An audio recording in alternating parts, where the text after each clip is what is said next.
All right, everybody. Hello, and welcome. Happy Sunday to you. Let me know if you can hear me okay and if you can see my thumbnail. Welcome to everybody. Welcome to all the first timers. If this is your first live stream with me, congratulations. You made it to our first live stream. We usually have a really good time. Hey, everybody. All right. Well, we will go right ahead and get started with our live stream. So, today's topic is Corporate Cults Review, part 1 of I have no idea how many parts this is going to be because guys, there's so much to talk about in this book and I'm actually not even done with it. So that should tell you how excited I am about bringing it to you because I'm not even finished with it. I'm actually on chapter 5. So I just started chapter 5, but we had to start having this conversation right now. Before we begin, I want to do a special shout out. I have 2 patrons, you guys. I'm so excited about it too. So shout out, those are abbreviations of their names. Those are not their full names because, I try to respect people's privacy. But those are my 2 patrons. Thank you so much. If you're interested in joining, the link is there on the screen. And it's also down in the description box. I appreciate you guys so much. So now let's jump into our actual topic, which is this book that was recommended to me by a viewer, and they know who they are. Thank you so much for the recommendation. Honestly, it's very rare that I come across a book that has me stuck, okay? And what I mean by stuck is you'll read a page or two and put it down and you kind of have to think about what you just read for 2 weeks and then pick it back up and read a little bit more, then put that down and think about it for a month because it's so profound and it does so much unraveling for the mind that you can't just breeze through the book, which is why I'm still not done. I've had it for about a month and I can't finish it because every time I read a page, I'm like, oh my God. And then my head just goes, poof. Then I'm stuck for a week. So thank you to that viewer. I appreciate it so much. Anytime you guys have books that you really like or you feel are really good, please make that recommendation because I do go out and buy them and I do read them occasionally. And man, these are the moments that I live for, books like these. The last time I felt like this was a book called Controlling People by Patricia Evans, which I went on and on about a year or 2 ago. And never finished that one either, which is kind of funny. I actually still have not finished that book because it sat me down somewhere and there I remain. So maybe one day I'll get up and go finish it. But to anyone who might have been waiting for that book review, I just never finished it because it was so profound. Isn't that weird? That a super good book you can almost never finish. Anyway, oh man. So I'm actually not going to leave this picture up the whole time because I find it to be very creepy. And the book itself has the same picture, obviously, but it's bigger. And it's just these 2 eyes staring at you, man. I can't handle it. I just wanted you guys to see what the cover looks like. And I'm going to go ahead and apologize in advance for the lack of visuals because I didn't have time to make the kind of presentation that I would have wanted to make for you guys for this material. So we're far from done from this. So that's why it says Corporate Cults Review Part 1 of question mark, because it's going to take some time to break this apart. And I think I'm going to commit to this one because I think we're at a turning point right now in our society and with our economy and the different things that we're seeing where we need to talk about this. Work life, business, the corporation, the influence of the corporation, the power of the corporation. We have to talk about this, how it affects people's lives, how they affect the planet. We have to have this conversation now. So yeah, I wouldn't have been able to assemble the presentation. It never would have happened. So we're pretty much going to have very low visuals this live stream. I apologize, but hopefully you guys are kind of used to that. Just kind of listening and taking it all in. Hey, I just saw a super chat come in. Thank you, Tom Tom M. I appreciate it. Thank you so much. Okay, you guys. So here's how I figure we'll do this. So I'm going to click off of the creepy screen, and I'm just going to go back to our normal hangout. If you want to buy this book, so I did something I've never done before. because I'm just one of those people. I like brand new books. I really do. I'm not going to lie. But this book is, I think, close to $30 on Amazon. It's like $29. It's totally worth it. However, I just wasn't in the mood to pay $29 for a book. You know what I mean? So I went and clicked through some of the options Amazon has like down below from like other sellers. And I bought a used library book for I think $6. And I think I might be addicted to that now because I'm like, okay, PT, if you can let go of the whole new thing, you can really save a lot of money on these book purchases that you make, but I like the smell and the crispness and I like to highlight and write. But I think I can let that go because it's the same book, it's the same information. It was just part of a library system for a little while and then I guess they retire them. Anyway, I say all that to say you do not have to pay $30 for this book. You can pay like $6 and get it from a library, a used library book, or just get it from the library. Anyway, okay, enough going on and rambling, girl. Let's get into it. So this book is called Corporate Cults. I'll flash the picture one more time for those just joining. It was recommended to me by a viewer. Anyone who's watched my channel for any length of time, you know how I feel about businesses and corporations and the structures and what they do. But hopefully you also know that I really believe in business. I think the reason I'm so passionate about it is because I know it can work. I know it can. I've seen it work, I've seen it fail, and I've seen the in-between. And the thing about it is when business works, everybody benefits. Everybody. The business benefits, the employees, the owners, and the customers and society at large. Like we can't sit here and lie and say we don't benefit from some of the products that some businesses create. We do. And some of us benefit more than others. Some of us live in countries that benefit so much, we have to take some of those products and put them in another business where you just store them indefinitely until you either part with it or move or whatever. So there's so much floating around, but some products that are made are truly beneficial to society. They really have a profound impact, and we know that to be a fact. So we should really invest in making sure that something so vital to us works and functions well, right? Okay, so while I'm very disgusted with how they've been behaving, I believe in their ability to do the right thing. I do, and I push for that. Here's the other half of that, and I think I get into this in the book that I wrote called Surviving Narcissists in the Workplace, is that we all have to work.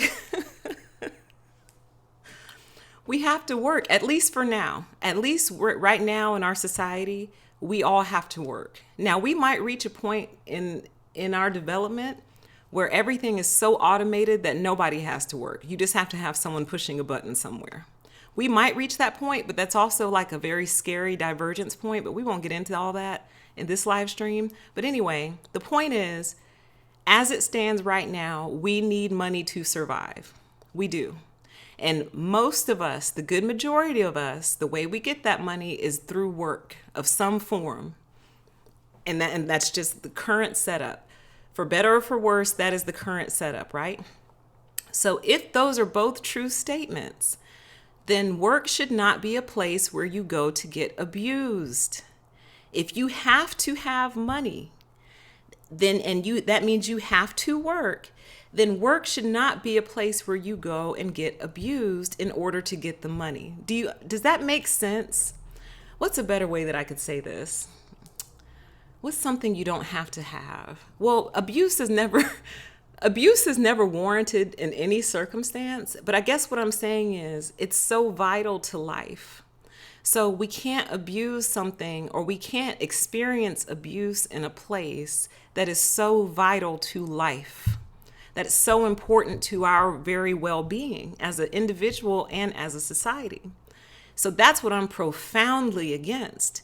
And that's what I've seen a whole lot of. Instead of people being focused on the big picture and the mission, which is the production or of whatever product or service that hopefully is a good to humanity overall, Their focus is on these petty little wars and these interpersonal dynamics, trying to be little kings and tyrants and dictators over people, getting their jollies that way, totally wrecking people's minds, hearts, emotions, destroying people's lives in the process, taking from them in the process, getting very little in return, to the point where people have to strike against your own employer and protest because they just won't do the right thing.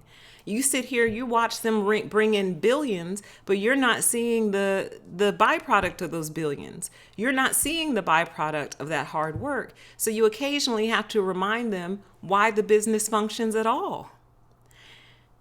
That's not supposed to be a place where you get abused. It's not. It shouldn't be. And these corporations tolerate individuals who will facilitate that abuse, perpetuate it, and do everything to work around the abuser, but won't fix the actual problem, which is just getting the problem child out and helping the people who support your business in the first place. Like, it's so common sense. But what I'm learning is the more money these people make, the more diluted they become in regard to how human beings work. They forget. They no longer know. They start to lose touch with the average man or woman because there's so little that they have to do for themselves now. So because they don't have to really engage with society to that level, they forget how society thinks, acts, and operates. They even forget how they would feel, that's the strange part, that they can't even put themselves in the shoes of their employees anymore, to the point where a show like Undercover Boss would actually have some relevance. I think it's ridiculous for two reasons. One, you don't know what your CEO looks like. You don't know what your board of directors looks like. Wow. Two, you're so out of touch with your operations that you have to go in disguise to see what happens, to know what's going on in your own business. You people are insane. You're insane. And we're going to get into a little bit of that insanity as we digest this book, Corporate Cults, by Dave Arnott, or Arnott. I think it's Arnott, though. So here's how I figured we'll do this. So once again, I'm going to click off of the screen because it's just a wee bit creepy. How many chapters in this book? I think there's like 10 chapters. Hold on. No, there's 12. There's 12 chapters. So because I know I'm going to get carried away on some of these points, we're going to go really slow through this book, bit by bit, probably 2 chapters per live stream. So that's, what, 6 live streams, 12 chapters, 2 per live stream? Yeah, that's 6 live streams, but that's going to be paced out over the course of some time. So we'll be talking about this well into the new year. Because I'm still actually not finished with the book. Because I do want to see if he's going to make any recommendations on how to avoid them or things like that. So I'm not that far in yet. But we're just going to go like 2 by 2, digest, talk about it, and then we'll just slowly move through it, in the mix of other live streams and in the mix of other videos that come out. So you guys can look forward to having this discussion over an extended period of time. Because there's so much to talk about. It's so deep, y'all. My pages are littered, just covered in highlights, writing. Anyway, sorry. So now that I've said all that, let's start to digest this book. So chapter 1 is called When Culture Becomes a Cult. Now, I thought that was interesting, and we're going real slow, so you'll have to have a lot of patience with me.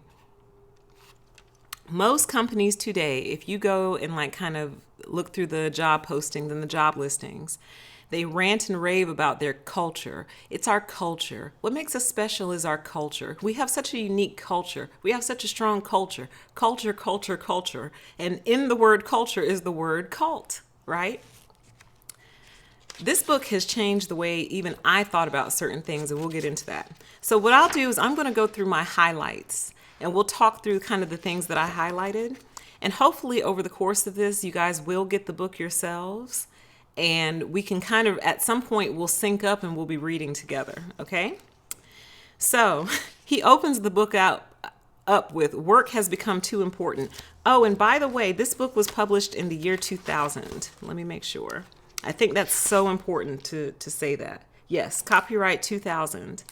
So this book is 19 years old. All right.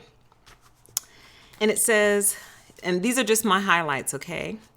And it says corporate cults are dangerous because they take more from the employee than they return. Individual identity is replaced with organizational identity. And then I wrote off to the side, it has become our full identity. And it has. Everyone I know, all we do is work. Work, work, work, work, work. That's all we do. We're constantly working. But the thing about it is, we're so inculcated, we thought that was normal. We're like, well, yeah, we're young adults. You know, a lot of us went to school, graduated. Some of us went and got trades. Some of us went to the military. We all, did our thing. Now this is the part of our life where we work. So we didn't think there was necessarily anything wrong with it, except for the fact where you start to read up on all the recent statistics of mental burnout, mental health problems, anxieties through the roof, depression is through the roof. Yeah, because we as a culture and a society have totally lost ourselves in employment. And that goes back to what I was saying in the beginning of the live stream, which is because we need money. So as long as we need money, most of us, the good majority of us, are willing to do what it takes to get the money. But there's a side of that we had not considered. So that's what we're getting into. Oh, guys. Oh, man. So anyway, he wrote down here, the following is an example of a corporate cult I visited recently. It said, in the first 10 minutes, the visitors took a pledge to do whatever the leader said to do. Visitors were invited to apply washable tattoos to themselves. All attendees participated in a dance. The speaker said, "We fire for attitude." The first training session for new employees is done on company time. The remaining courses are taken on the worker's own time. Excuse me. And I wrote under that, imbalanced and non-reciprocal. So from the very beginning of the relationship, it's deeply imbalanced and non-reciprocal. In a lot of states, that's illegal. You can't have your at least for hourly employees.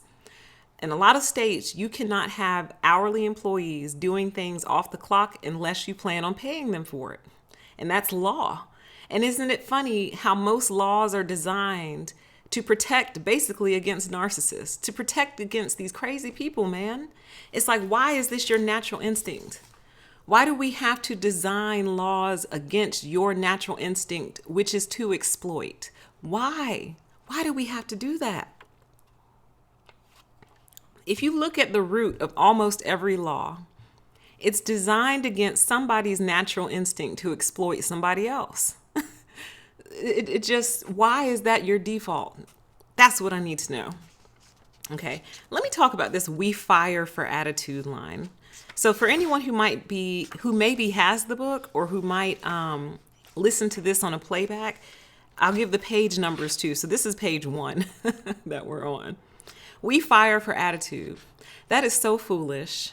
That is so foolish unless you're the company ambassador and your job is to be happy and cheerful and make people feel good and welcome and charming and jipper. You know what I mean? Chipper. But some people have jobs that are or have careers or skill sets that aren't necessarily going to make them happy people all the time. They might have to focus on minutia, but it's very important minutia. They might be very detail oriented.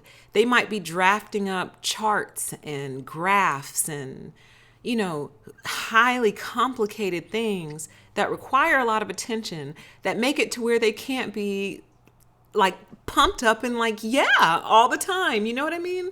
So this "we fire for attitude," like, I get if someone has a nasty attitude, they're rude, disrespectful, mean, belligerent, obnoxious, just nasty people, that's one thing.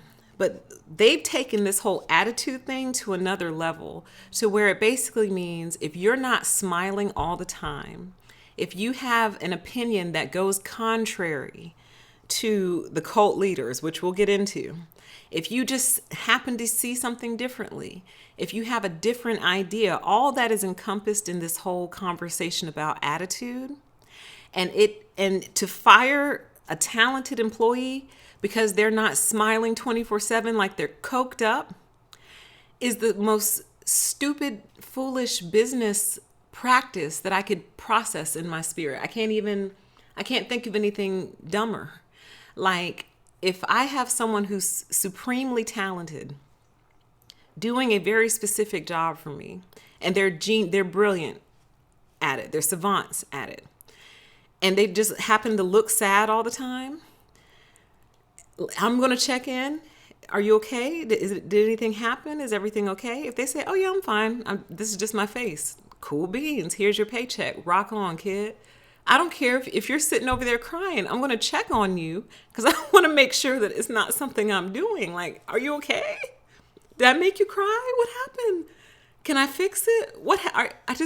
Is everything okay, privately? Like, I don't want to pry, but are you okay? And if they say, no, I just cry in the morning. That's just what I do. It's part of my morning ritual. I do yoga, I meditate, I cry, and then I'm good. I'm like, all right, kiddo, well, here you go. Here's your paycheck. Rock on. I'm not going to bother you because of your attitude, because human beings' attitudes fluctuate. They change. They go in and out of different phases. Sometimes you are going to be happy. Sometimes you're going to be kind of neutral. Sometimes you're going to be down. Sometimes you're going to be mad. You're a full human being, and you have the right to experience all of your feelings. The key that we're looking for is that you're not just being mean and narcissistic and abusive and nasty for no reason. You know what I mean? It might be a very stressful time of year for your particular industry, and people can't be happy right now because they're extremely stressed out. You got to let people be. Let people's children be. Leave them alone. If they're talented and they're giving you their commitment to the job that you've hired them for, and they're having a bad day, leave them alone. But again, I'm pleading with cult leaders. You can't plead with cult leaders. You can't reason with them. Anyway, I told y'all this is going to take a long time to work through. You might as well order the book and get it yourself so we can work through this together, because it's going to take a while. All right, so then let's see here. He goes on to detail more aspects of the different things that kind of were big red flags that it was a cult. But another one I highlighted, it said members of the organization often spoke of it as a family. And I wrote right above the word family, run, in capital letters. Guys, I can't tell y'all how many times I've been in an interview and I've heard the words, we're like a family here. I can't tell you how many times that's happened.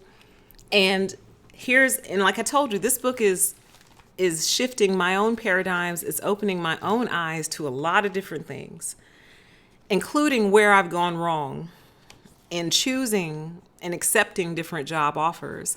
And almost every single job offer that ultimately I ended up having problems on started with that whole, we're like a family here.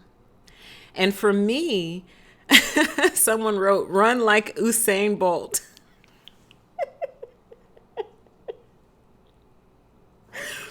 You better. Because to me, I'm like, that's so awesome. And this is just PTE confessing how her own eyes are opening and the scales are falling off of my own eyes. Because they would say that and I'm like, well, that's great. Who doesn't want to be like a family? Like, that's awesome. Cool. That means I'll be treated nice. That means they'll be nice to me. Wow, they're like a family. That means they like each other. That means they respect each other.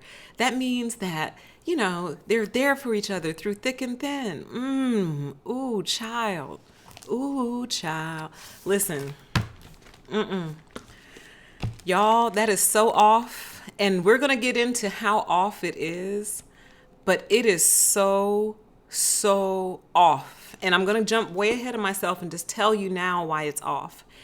It's because only your family is your family. And he's going to go way into that. We're going to get real deep into that. But only your family is your family. And part of the reason that you see a lot of people putting marriage off, so they say the millennials are getting married later. Millennials are either opting not to have kids or they're having kids later. Everything is getting pushed back, is because work has become their family. It has. They don't have time for any other family because they already have a family, and that family is work. And that is not okay.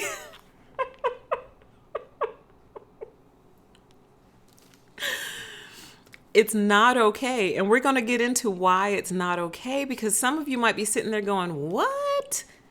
Just like I was, What do you mean? Like, I love like, for those of you who love your coworkers, you are blessed. Okay? You truly are. But if you're watching a live stream called Corporate Cults Review, chances are you may not love your coworkers so much. But my point is, we're going to explore why this is not healthy. This book needs to go viral. I hope it does. I hope this book goes viral, because work has completely superseded the family. And now I'm getting ahead of myself, so let me slow down. But I'll just say, only your family is your family.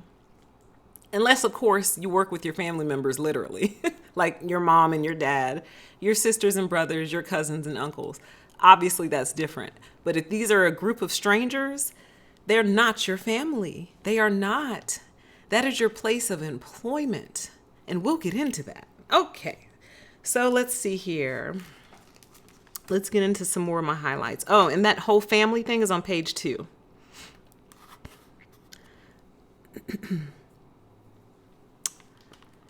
Okay. All right, so now we're moving. Okay, I wrote on the top of page 3. This is what I wrote. I wrote, I'm naturally not designed for this. You want every piece of me. And when I reflect on where the heads butt and where the roads diverge, because it's always all good for a brief period of time. It's all good. Like the first couple of weeks is beautiful. And then our roads start to diverge. And this book, like I told you, I will sit and just reflect on it. I'm like, the reason I have so many problems on the job is because I refuse to give them 100% of myself. I refuse. And it's a natural refusal. I didn't even really have the words to describe it. It's just like, no, I need to go home. I need to rest. I need to eat my food at my house. I need to sleep in my bed. I need to be with my pets. I need to go see my family. I need to tend to the few friends that are available, because the rest of them have been completely gobbled up by their jobs too. I have a life. I had a life before you. I will have a life after you. I exist always. Like I don't cease to exist because I now work for you. Now, when I'm working for you, I will give you 100% commitment to the job that you hired me for. 100%. Whatever you've hired me to do, I'm going to do it to the best of my ability. And if I falter in an area, I'm going to try to figure out how to fix it and perform well in that area as well. So you have my full commitment in regard to the job that you hired me for, but you cannot have me. We're not married. Okay, so here's what's funny. Before the book arrived, like a week or two before, I keep a list of topics that I want to do videos on. And one of them was, we're not married. Let me see if I can get my list. Give me 1 second. So I guess this is me doing that video now. Because the thought that I was having was essentially, these companies like want to marry you. And we're not married.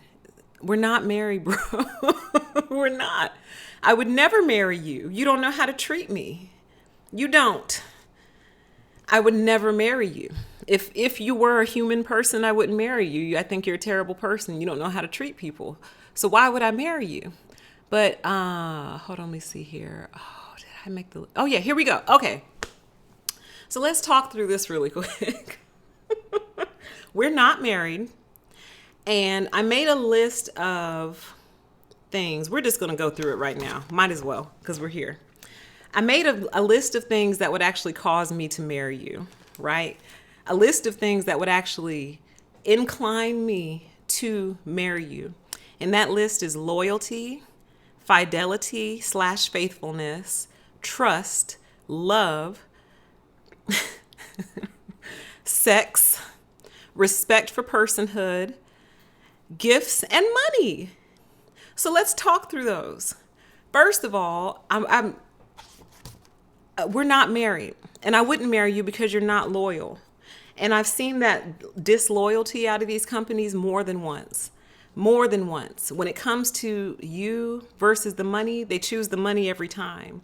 So, and that's kind of the salt in the wound, because so many people sacrifice their whole life to these organizations. And then as soon as the money becomes the issue, they'll cut them and just kick them out. You mean nothing to them. So you're disloyal. You wouldn't know loyalty if it slaps you in the face. You're not faithful. Okay, you have no faithfulness or fidelity about yourselves. You're crooked as shit. So, you're always engaged in some sort of shady business dealings. You're always, looking to see who you can replace with whom. You're not faithful. You're not loyal. I can't trust you largely because you don't tell the truth. You don't tell the truth. You lie to us. You lie to the public sometimes. So you're a dishonest person in general. You don't love me. So love is totally out of the equation. You don't know how to show love. You don't know how to demonstrate love. You wouldn't know what love is if it sat on your head. You wouldn't know. You wouldn't know what love is if it crashed into the back of your car. All right? You don't know love. So I would never marry you. Can we talk about gifts? Okay? You want someone to marry you, where is my diamond? You know what I mean? This little plastic cup and and Post-it notepad and company branded pen is not my diamond, honey. Where's my gifts? You don't know how to treat me. You don't know how to love me. You don't. You don't even know how to propose to me properly. Do you see what I'm saying? You don't. Money, can we talk about money? Since these corporations want you to marry them, darling, you don't pay me enough to marry you. You don't. I'm still worried about money. I work for you and I'm still worried about money. You don't pay me enough. You don't give me presents. You don't bring me flowers. You don't sing me love songs. You hardly talk to me anymore when you come through the door at the end of the day. Okay? I'm not sleeping with you. All right. So sex is totally out of the equation. And you don't respect me as a person. Just you see me as just a means to an end. So, that's me going off on a complete rant about how these corporations want every piece of you. Essentially, they want you to marry them, but they don't do anything marriageable. You don't present yourself as a reasonable suitor. You didn't propose to me correctly. Thank you for this, what is that material? That fabric that reusable shopping bags are made out of. Thank you for the little reusable shopping bag and the plastic cup and mug and peppermint and pen and Post-it notepad, but that is not a proper proposal. It's not. I think companies should start giving jewelry if you want people to stay with you. Give the men either a nice wristwatch on day one or a nice chain or a nice, some men wear rings other than wedding rings. Give the women a diamond if they want one. Y'all better start proposing to people properly if you want them to commit to you up front. That's another thing. They want all this full commitment up front. They want all this commitment. From day one, I don't even know you yet. We don't know each other. So we need to date a little bit. We kind of need a courting period a little bit. And these little 2 or 3 interviews are not courting. That's not courting.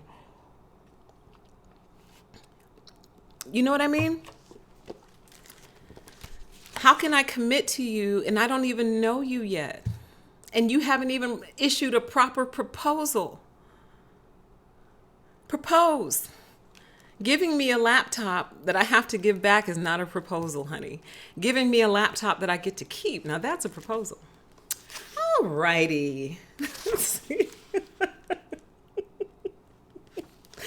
Okay, let's see here. So then he actually kind of starts to get into a discussion about how industry itself changed.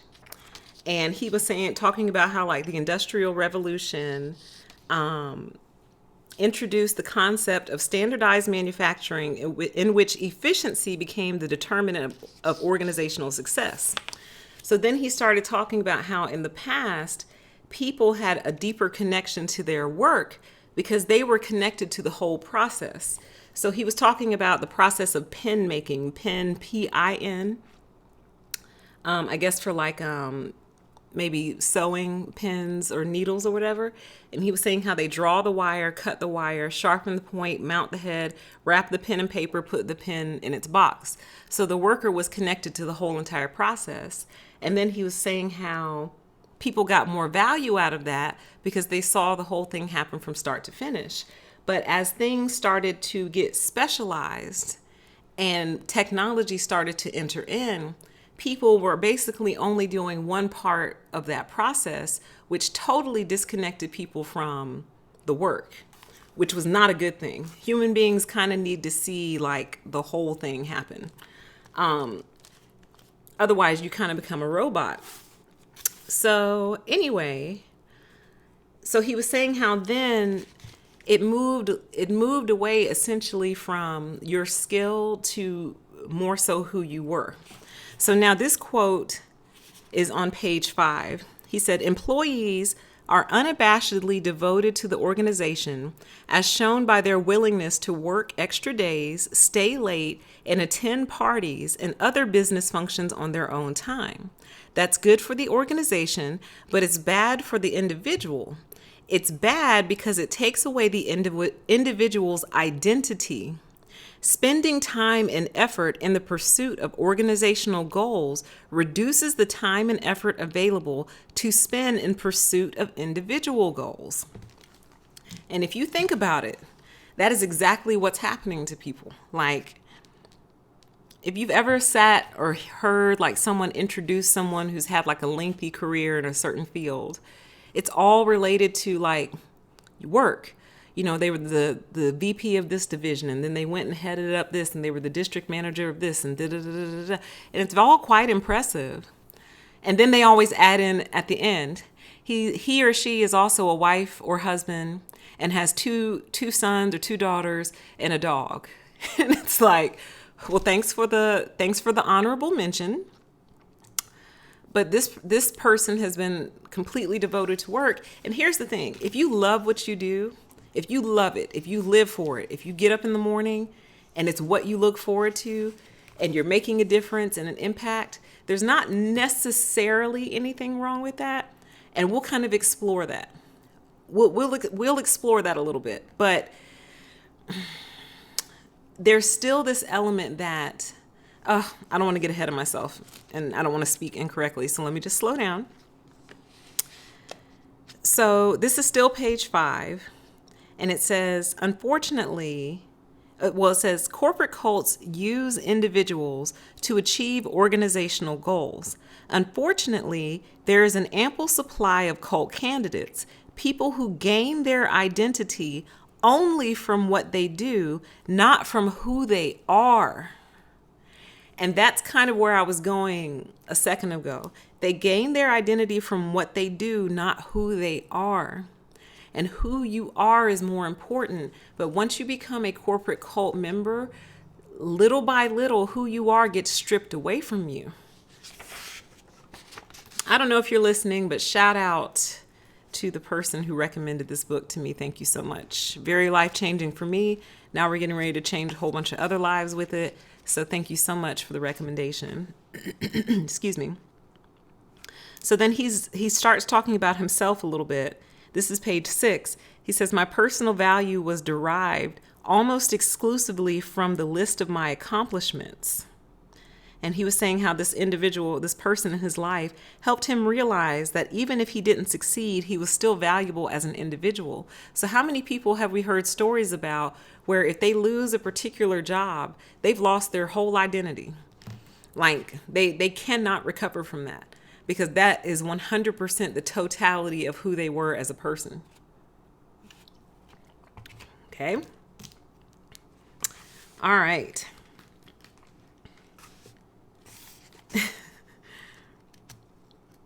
Okay, so this is page 7, and it says, I am concerned when individuals find too much value in what they do at work and cannot find value in who they are apart from work. There is a difference. And I wrote off to the side, I am a person outside of this. And I'm a person outside of this. This is not the totality of my identity. And it never will be, darling. Again, we've gone through the list. I would never marry you, ever. You don't know how to love me or treat me. You don't know how to reciprocate. You're not trustworthy. You're not loyal. We're certainly not sleeping with each other. You don't give good gifts. You're cheap. You're cowardly to a degree. I would never marry you. All right, so let's see. This is still page 7. It says, these employees also allow their own moral and ethical codes to be violated to satisfy the demands of their organization, which they have made into a corporate cult. Okay? And is that not the truth? How many people allow their personal moral and ethical codes to be violated just to please their cult? Doing things that they know are wrong just to make their cult members or their cult leaders happy. So I was going to do another video. I might as well talk about it now since we're on the topic. Called My Time as a Cult Leader, right? What? PTE was a cult leader? Oh my God.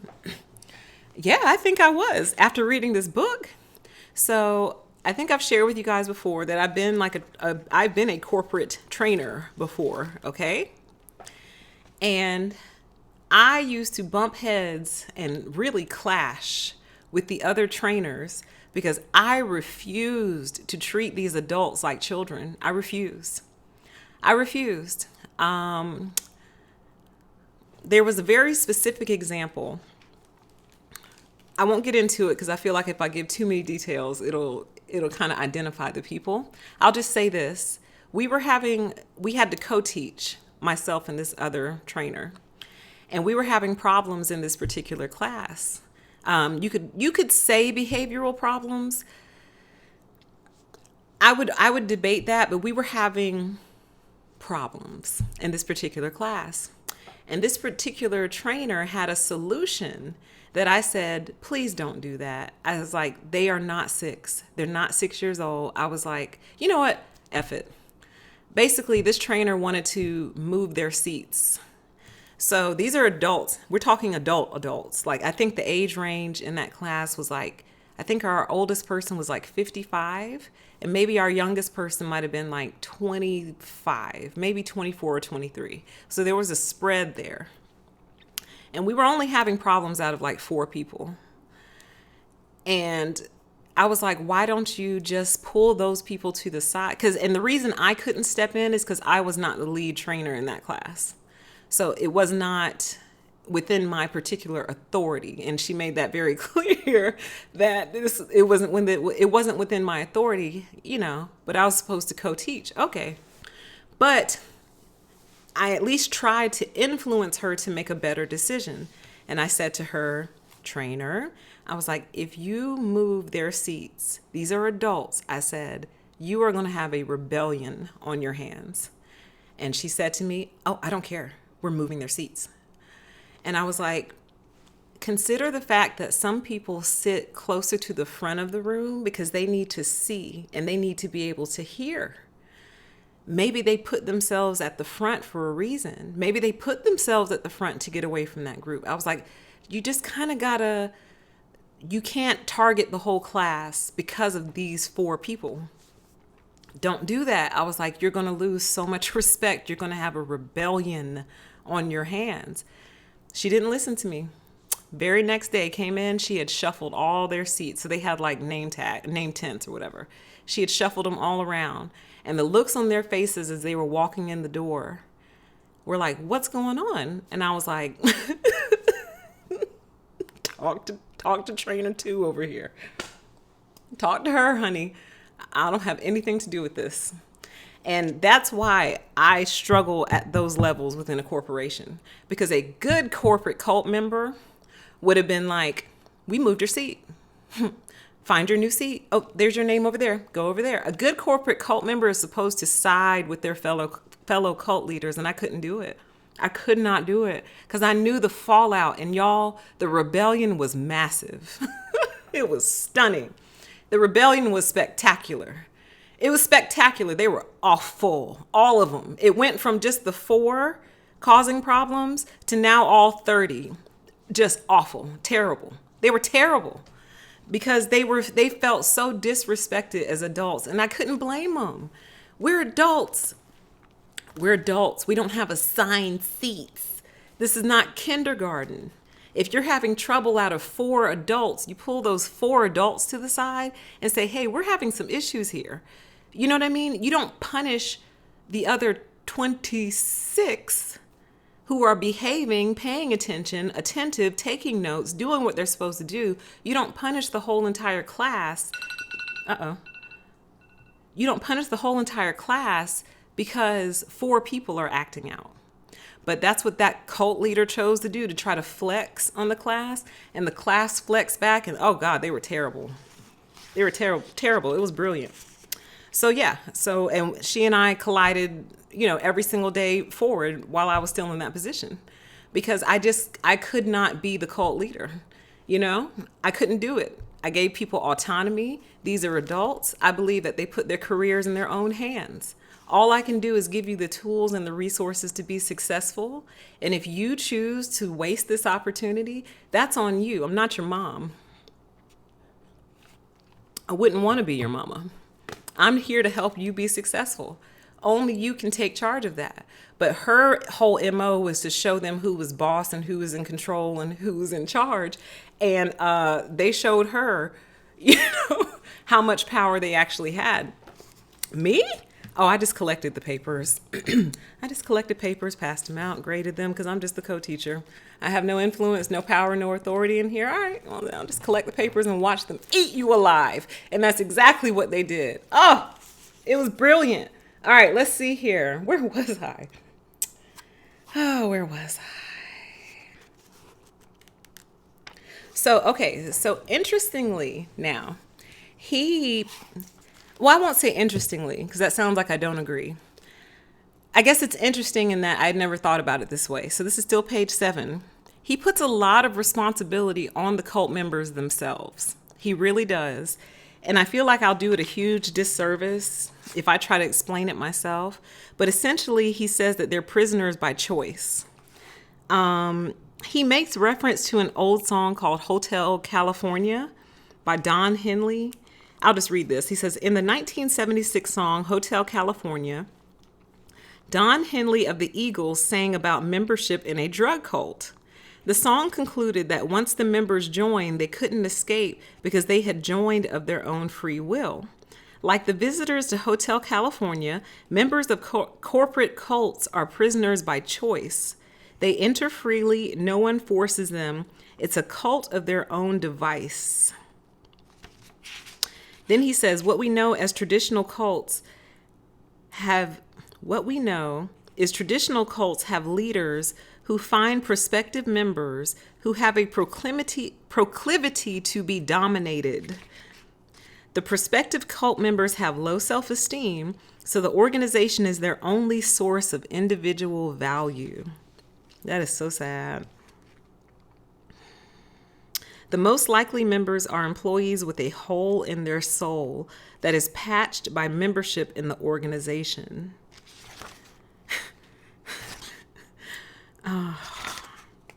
It says this trait often takes the form of team play or loyalty, when in fact it is a yearning to belong to anything.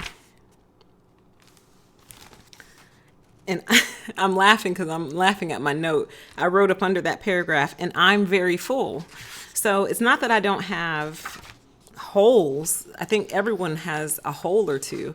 It's that most of my holes are small enough to where I don't need them to be filled by this. And that's no knock on anyone who has a bigger hole, who needs it filled by something like a membership with an organization, because a lot of people do find a lot of value in that. So I'm not knocking you for that. I'm not knocking you for the potential low self-esteem that he says, but I think for me what it is I've always had interest in my own life. I don't know how to explain it any better than that. Like, I go to work to support my life. Does that make sense? Like, what's the flip of that? So if I go to work to support my life, I don't use my life to support my work. Would that be the inverse of that? I'm confusing myself, but I think you guys get what I'm saying. Like, I willingly and voluntarily will go to work and I'll work hard, but that's all in an effort to support this life that was given to me some 30 some odd years ago. So do you see what I mean? Like, when you were born, you weren't born an employee. You were born a human being. So at what point did you stop being a human being?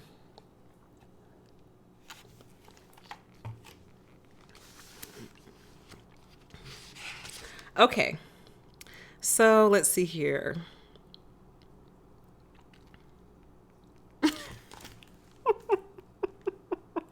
He makes a comparison between prison and work. I'm going to read it. It says, prisoners may have a better life than you do, according to the following comparison.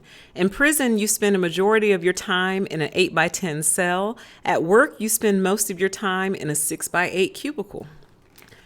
And in some places, you don't get that anymore. Some places, it's a table with dividers. And some places, it's just a table that you have to share. So at least in prison, you get your own office. In prison, you get 3 square meals a day. At work, you only get 1 break for a meal and you have to pay for it. In prison, you get time off for good behavior. At work, you get rewarded for good behavior with more work. In prison, a guard unlocks and opens the door for you. At work, you must carry a security card to unlock and open all the doors yourself. In prison, you watch TV and play games. At work, you get fired for watching TV and playing games. In prison, they ball and chain you when you go somewhere. At work, you're just ball and chained.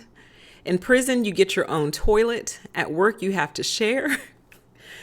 In prison, they allow your friends and family to visit. At work, you can't even speak to your friends and family on the phone. In prison, all expenses are paid by taxpayers with no work required. At work, you get to pay all the expenses to go to work, and then they deduct taxes from your salary to pay for prisoners.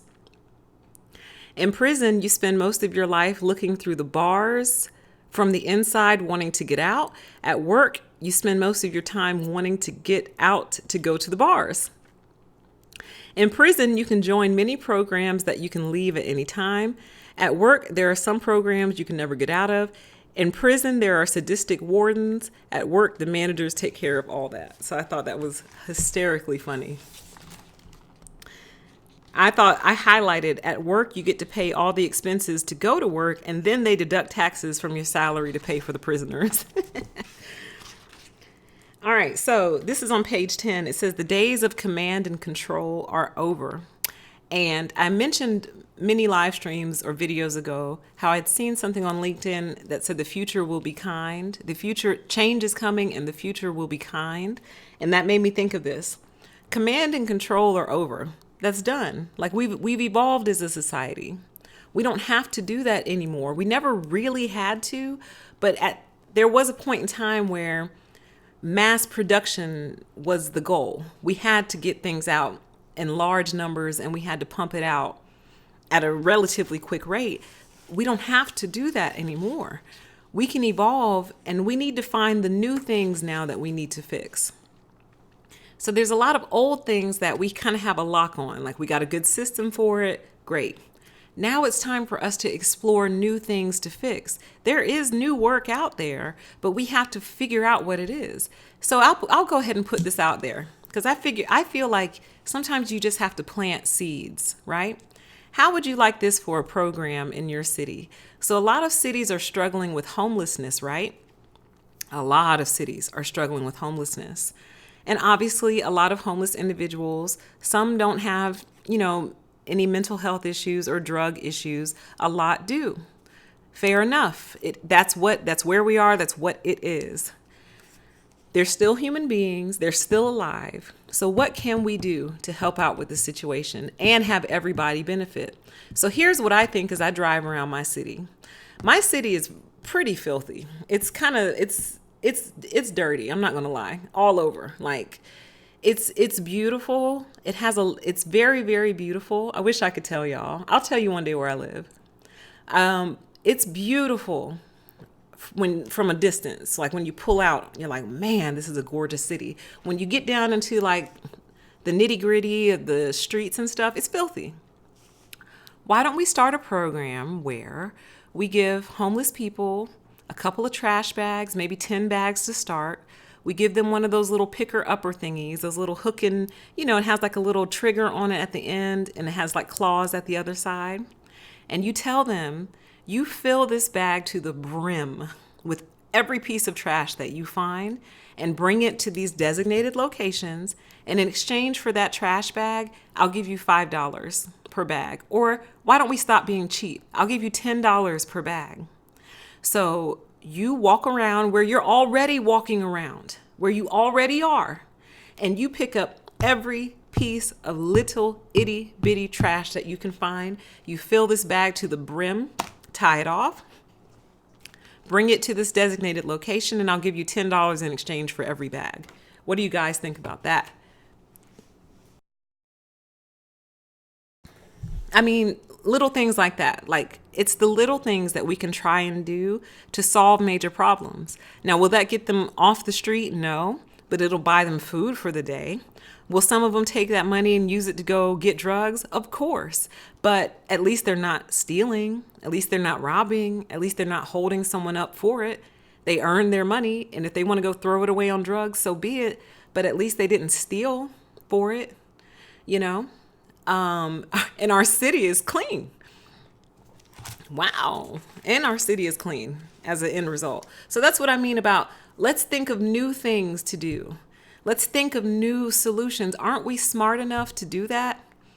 Aren't we smart enough as a society, to start being creative and coming up with new things? Technology is getting ready to wipe out a whole lot of jobs. I just left CVS. I just went to CVS. They have automatic checkout in CVS now. I had no idea they were ever going to do that. I thought CVS was too cheap for that, to be honest with you. I was so shocked to see self-checkout in CVS. So that's at least one job eliminated. You know what I mean? When really, all stores need enough people to take care of your customers at all times. So you need enough cashiers. Personally, I would have a person whose only job is to walk around the store and help people find stuff. Walmart, are you listening? Can we get some people whose sole purpose is to walk around and help us find stuff?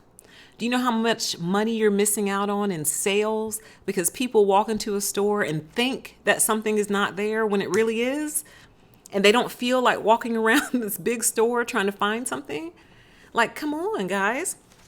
I would have somebody who walks around, just keeps the store clean constantly for however long we're open. There's plenty of work. People are just cheap.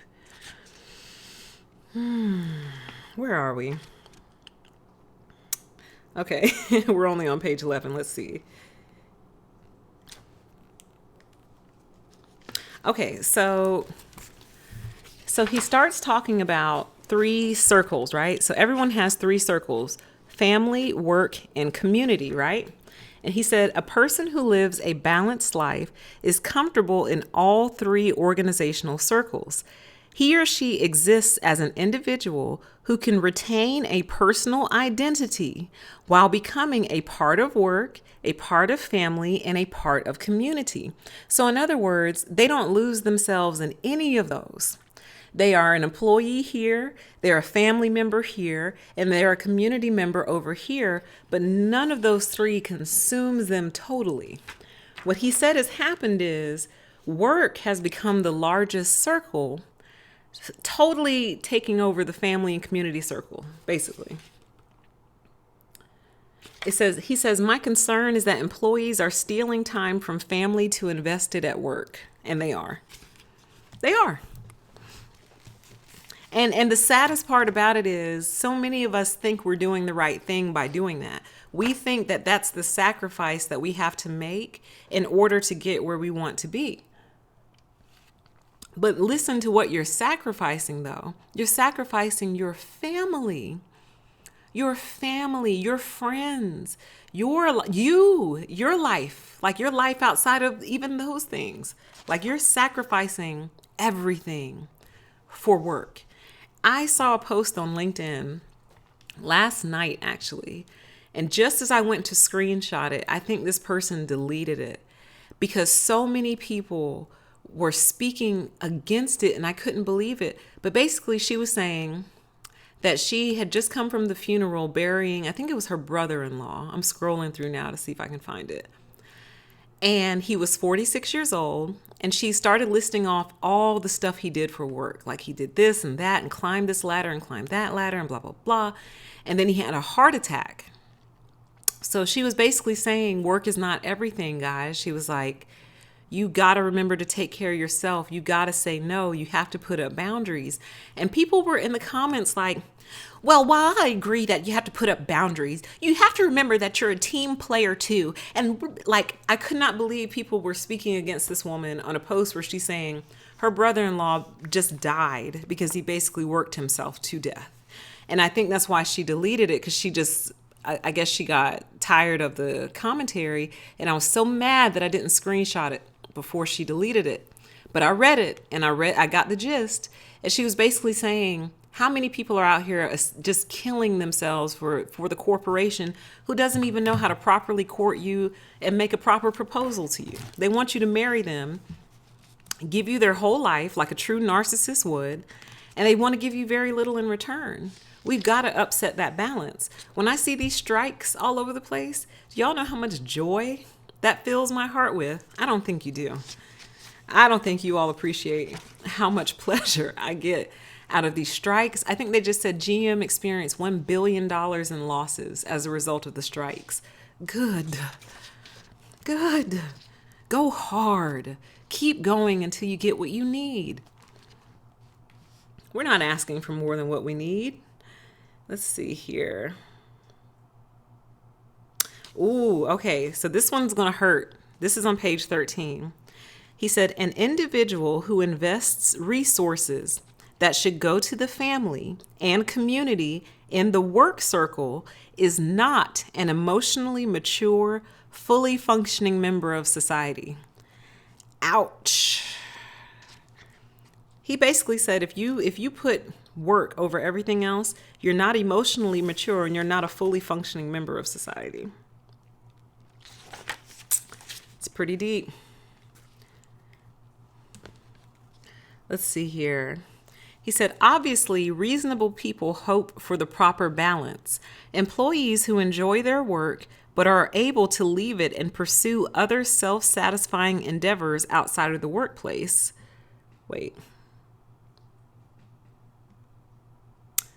It sounded like an incomplete sentence, but it's not because there's a colon in there. Basically saying the proper balance is you enjoy your work, you like what you do, but you are able to leave it and pursue other things outside of the workplace and not feel like one or the other is being shortchanged, basically. He said the workplace environment has become all three, work, family, and community, to the culted worker. Has it not? It's work, it's family, and it's your community. So you don't need a life outside of work when work is all three. Work is your life. That's why people go home, go to sleep, wake up, and they do it again the next day. And they say, well, I don't really have a life. All I do is work. Well, work is all three. Work is your family, they're your community, and your work. So how can your young population get out date. Okay, all right. So let's really break that apart. We discourage dating at work, especially now because things are very, very tense and tedious, I guess you could say, between the genders. Everyone's afraid of everybody else, and that's fine because work really should be work, to be honest with you. But so dating is discouraged, and at some companies, dating is flat out forbidden between employees. It's highly discouraged, and if not forbidden altogether. So then if your employees can't meet and date each other, which happens, it still happens. I know some companies, there are married couples who met at the company, and both of them have been there 20 and 30 years. Talk about a cult. Anyway, how can your young people get married and start their own families when they already have one? They're already married to you, their employer, and they already have a family, which is their coworkers and peers, okay? And in some places, they already have children because some of us have to manage the mental disorders of the people around us. So, managing a toddler can often feel like managing someone with a mental disorder. So some people in the workplace take on the mother-father role whether or not they want it. So they're constantly managing their children at work. They're managing their husband or wife at work. And they're managing their parents at work. So they're already married. They spend all their time with you. All their money really is devoted to you. The food that they eat, the clothes that they wear, the purchases they make, the car that they drive is all to get back to you. They are already married to you. So they're married to their employer. Some of them already have kids with their employer. How could they ever get out and date in the quote unquote real world and find a real spouse and start a real family separate from this? If you work a 9 to 5, Monday through Friday, 9 to 5, right? That's standard and respectable, right? Yeah, 9 to 5, okay? Unless you live across the street, you really work like 7 to 7 or 7 to 6. Because you have to wake up, get dressed. Some of you work out when you get up in the morning. You have to eat breakfast, some of you. You have to drive over there or commute to where you're going. So for many of you, that means waking up at least by 7 o'clock to get to work on time.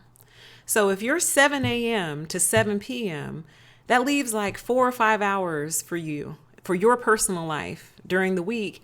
And then, okay, sure, you have your weekend, but what do you really do on the weekend? You spend your weekend catching up everything you couldn't do during the week because of your family, your first family, which is work. So you're running errands on Saturday. Sunday, you're washing laundry, picking up dry cleaning, getting ready to go back to your main family, which is work. So how can your young people get married? How can they have families and start their own family? They can't. They already have a family. And most people can't maintain 2 households. They can't. It's very hard. So you're going to end up cheating on one of them. And which one do you choose? You usually cheat on yourself and your real family and your real friends. Let's see here.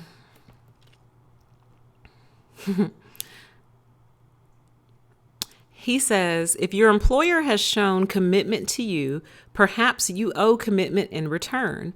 But I would suggest you should return to the corporation what it is paying you for. Commitment of your time and talent, not your soul. You don't owe your soul or any other part of your psyche that you consider valuable to your company.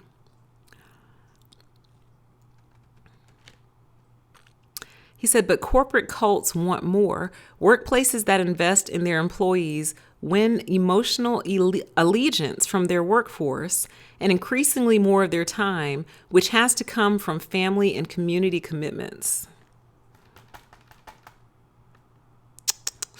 Then he gets into talking about how devastated people are when they lose these jobs because that was who they were. That was their whole entire identity. Okay. Let's see here. He said now this one hit me right here. And I might actually, you know what? That's the end of chapter 1. I said we were going to do 2 chapters per. It might end up being 1 chapter per. because it's going to take me a while to get through this. He said, corporate cults gain efficiency. This is page 14. Corporate cults gain efficiency by taking increasing contributions from workers while returning decreasing financial rewards. This made me think of the concept of paying for your own travel. For those of you who've ever had to travel for work.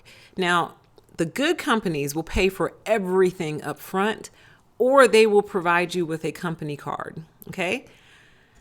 But there are a lot of companies who have taken this position, and personally, I think it should be against the law because it's not right, because it makes you an investor in the company and you get no return on your investment. But basically, they make you pay for your own travel up front, then they reimburse you.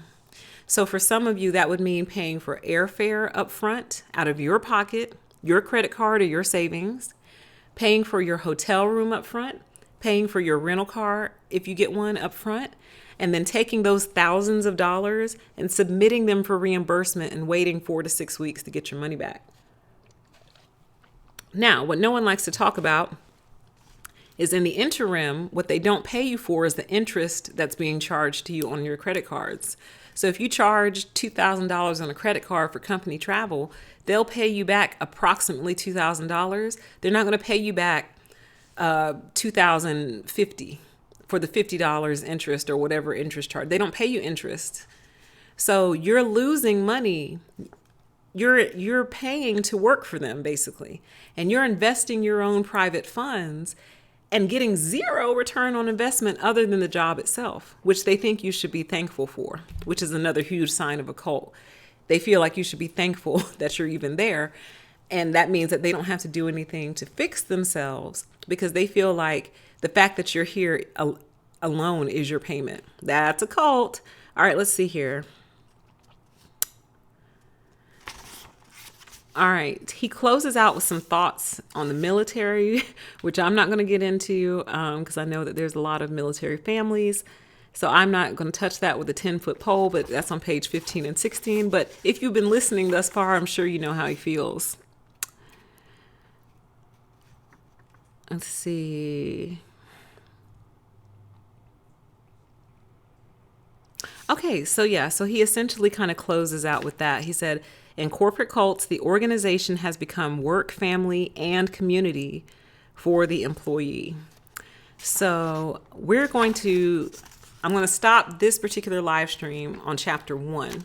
So we've got many more chapters to go. So this will extend out over a long period of time. Hopefully you'll get the book and read it so we can kind of read along as we go through. But I had to start talking about it because it was kind of eating away at me. But hello to everyone. Thanks for hanging out. I'm going to scroll some of your comments now. We're going to go ahead and move into after show. But again, one more time, here's the book cover. Corporate cults. I'll give some closing thoughts, then I'll scroll your comments. I feel like what has happened is almost every single, and it's hard for me to say this. I try not to be that person who speaks in general based on their own experiences, but I've worked a lot of places, and I can honestly say that almost all of these companies have taken this particular position. They've become cults, and I think they think they're doing the right thing, but they don't realize how much harm they're actually causing. And I distinctly remember a period in time, probably like late 90s, early 2000s, where they had not taken this particular, well, I guess I can't say that because this book was written in 2000. But I can say the companies I worked for were more focused on work. Like, this is the job, this is what you do, period. You come in, you do the job. We didn't have to be friends. And honestly, I loved those jobs. I really did.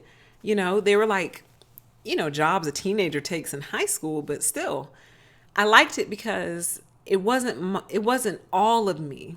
It was a job. This is the job. This is what you do in the job. Have fun. They didn't say have fun, but, basically go for it, kiddo. But we're not going to ask for every square inch of your time.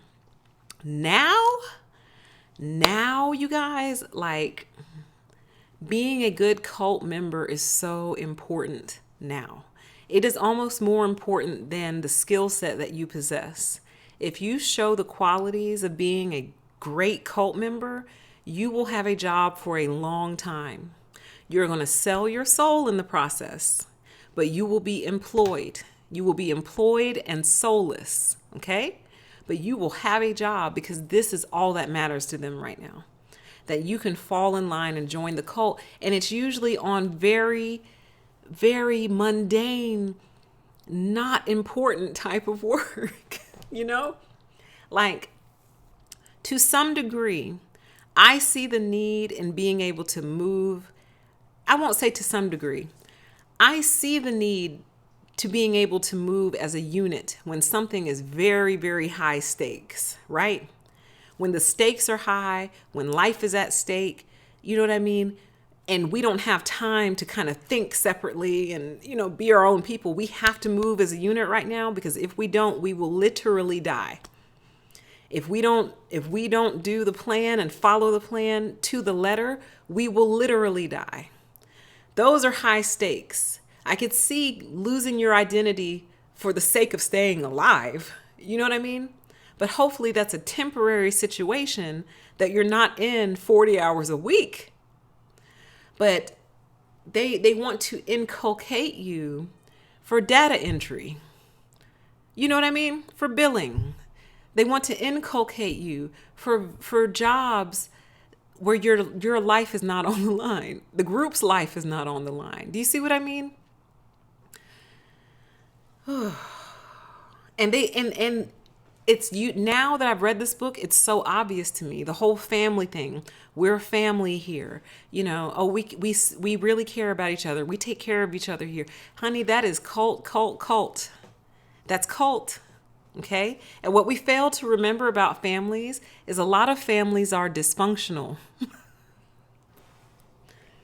Don't ever forget that a lot of families are actually dysfunctional.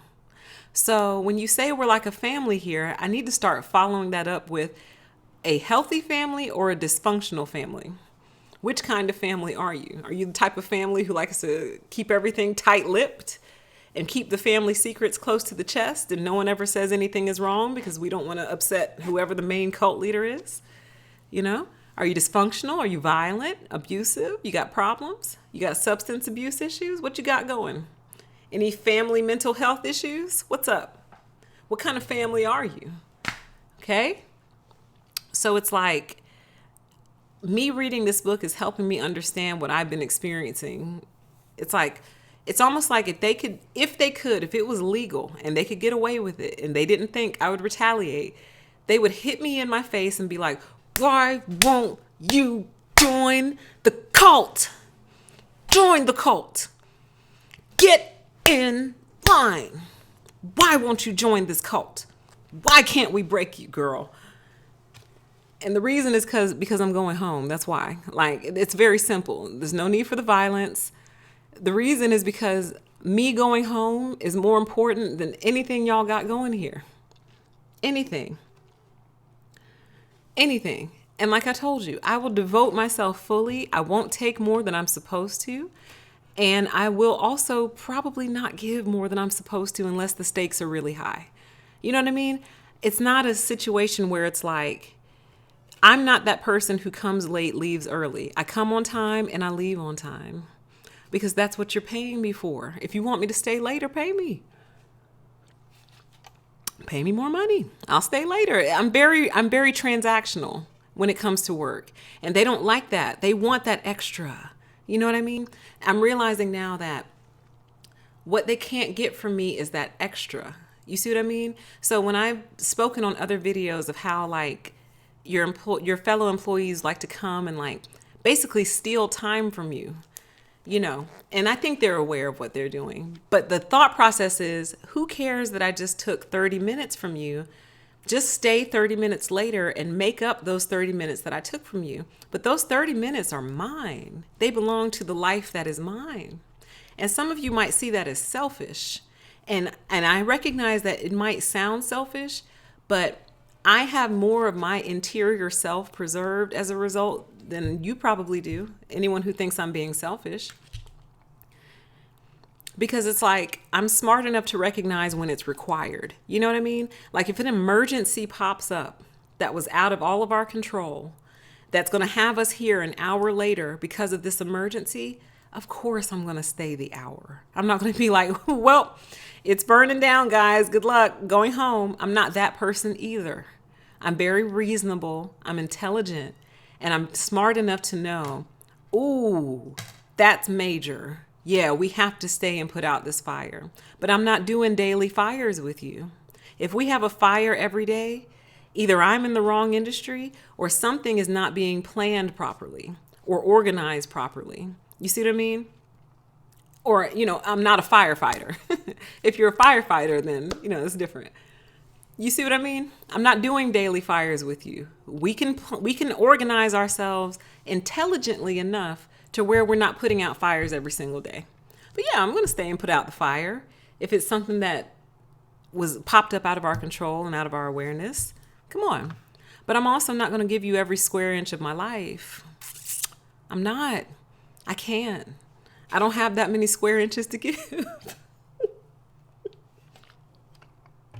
So the few square inches that I have left, I have to preserve them. I have to hold on to them. They're all I have. I cannot give them to you. And when I start to see people trying to encroach upon those square inches, that's usually where we bump heads and part ways. You know what I mean? I look at the people who devoted their whole lives to some of these organizations. They look terrible. They look awful. Have you ever seen a piece of leather that got wet and left out in the sun? Maybe got wrung, or not leather, shams. I think they're called shams, which I think is some form of animal skin, but they use them to like wash cars. You ever seen a sham that's been used, washed? It's kind of dirty. Then somebody left it like bald in the corner. Then you go pick it up and it's dry. And then like you try to like pull it apart and it's like so dry and stiff. And that's how these people look. They look like used shams, man. And I just refuse. I refuse. All right, with that said, let's do a quick after show.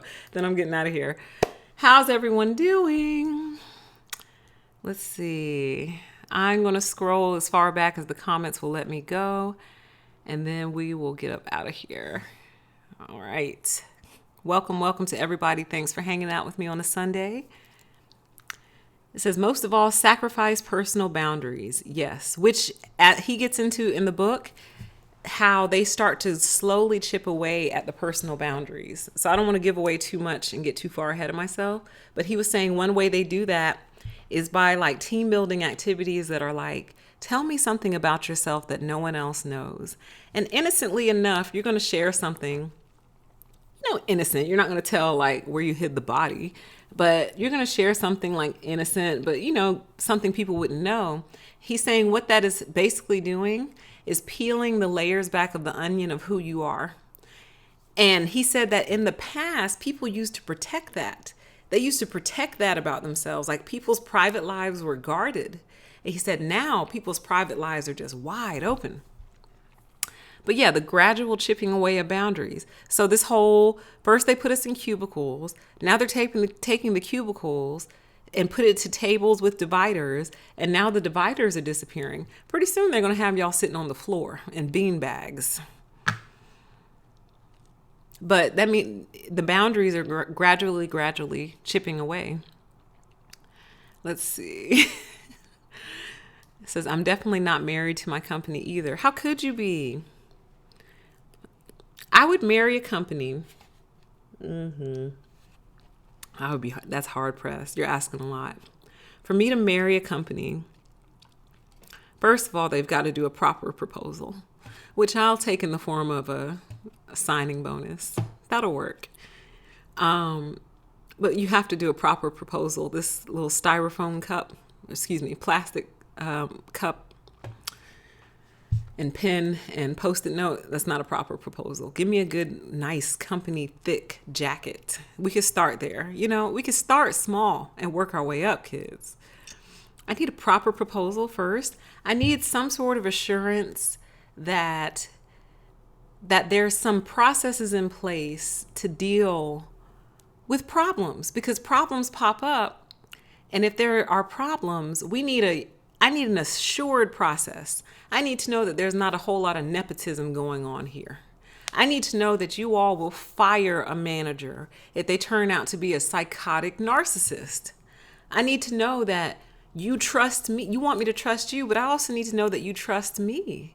If I come to you with a problem, I also need to trust that you're going to handle it in the best interest of me and everybody else.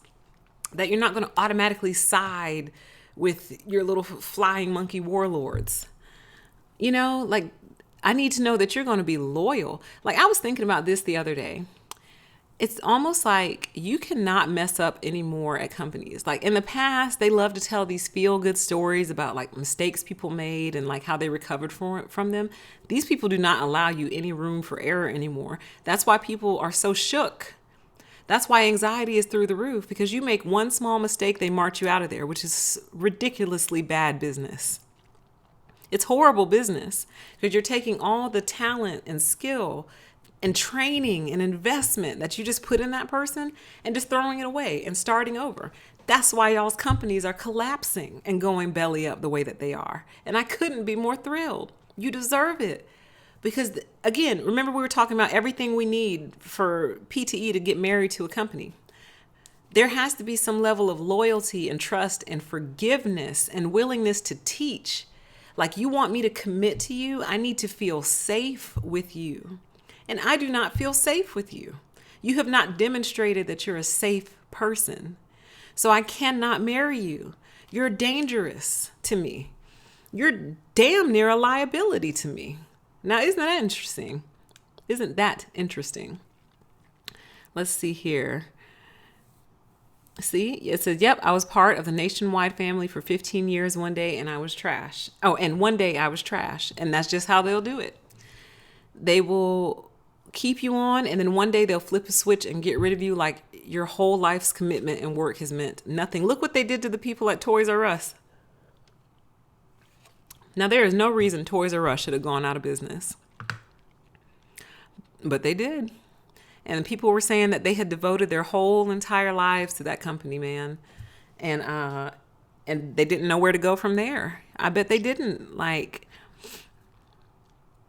let's see here. It says, never be true and blue to your employer. I can't say that you can, you know, like, and here's the thing. And I think I've admitted this before, and I'll admit it again. I'm very bright-eyed and bushy-tailed, y'all. I am so bright-eyed and bushy-tailed. Like, now I see why I've been the perfect target, you know, and what they thought would have been the perfect cult member. It's like I'm a bunny rabbit with claws, you know, and I don't bring them out unless I need to. But I'm just as soft and fluffy and cute and sweet and bright-eyed and bushy-tailed, and it's sincere until I see that you're a fox trying to freaking eat me. And once I see that you're trying to eat me, I'm going to attempt to claw your eyes out first, and then I'm going to take off running. And that's just how it is. Like, but otherwise, I'm just bouncing through the forest just as happy as can be, you know? So for me, like, especially the way my generation was brought up, we were brought up to be devotedly loyal to these companies. We were brought, that was all that was drilled into our head. That was it. Get good grades in school so you can get into college, so you can get a good job. When you get a good job, work hard, be excellent, be great, give your best effort, have that positive attitude, be friendly, be everything to these people. And in return for that loyalty and that devotion and that work ethic, you will get far and you'll get promoted and you'll get where you will need to be. And I'm here to tell you that in 2019, that is no longer true. You can actually be a functioning idiot as long as you're a great cult member, and you'll be fine. Your career will be totally safe. But just know that in exchange for being a good cult member, you totally sacrifice your soul. So don't bother getting married for real. Don't bother having children for real. And don't bother with any pets either. Because in exchange for continued employment, You have to sell your soul and be an excellent cult member. So if you feel like you can, you'll be working for the rest of your life. And then you can retire, you'll be fine. The rest of us refuse. Let's see here. Volkswagen and the emissions testing. Exactly. Somebody said it's worldwide. Yep. Because it's almost like they've synthesized, and it's almost like they've discovered the perfect system, and now they're all running it at various levels across the globe. But what gives my heart so much pleasure is to see so many people stand up and push back and fight and say, no, nope, absolutely not. We're not doing it anymore. Because here's the thing. It's bound to happen because people can only be pushed so far. Even the most moderate person eventually has a breaking point. And they just keep going until they hit those breaking points. Let's see here. It says they see themselves as the prize. Correct. And like a true narcissist, they don't realize that the only reason that their little company is even functional is because of the people who come in every day. So really, they are your prize. Your employees are your prize because they're the ones who make this little tired operation go. And if they ever decide to stop coming, you don't have a business anymore. Let's see. Just scrolling you guys' comments. Thank you all so much. Master-slave mentality. Absolutely. I love the companies that are all like, everyone has a voice here and we want your ideas and we want this and whatever. And I'm starting to think that's just a trap to see who the outspoken ones are, to start getting rid of them, who the free thinkers are. So you start escorting them out the door. We don't want free thinkers. We want cult members. It says they use the narcs to trauma bond to the company. Yes. Yes, yes, yes, yes, yes. It says hey, that's one of my patrons. It says my family is a snake pit, so no thanks, family sucks. Right. So when you tell me that this company, we're like a family here, yeah, what type of family? A dysfunctional family? A sick family? A safe haven? A den of narcissists? What kind of family? Let's see.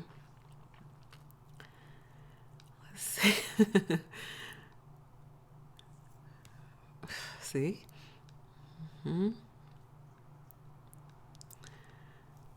Scrolling through. Okay, it says, wow, thank you. I just kind of clicked on this, and this is exactly what I need today. After 24 years, no, I don't sleep with my boss, but that's the only difference between me and his wife. Exactly, and that is a problem. That's a problem. That means it's so deeply enmeshed. You know what I mean? Like you're enmeshed. We're not supposed to be enmeshed with our coworkers. I wish we could go back to just work. That would be amazing. Like, I would love that. Like, I would actually have no problem going in. I would still struggle with the open work environment. But if I knew I can go in and get work done and just go home and be done with it for the day, that would be incredible. Oh my God. That would be amazing. Let's see.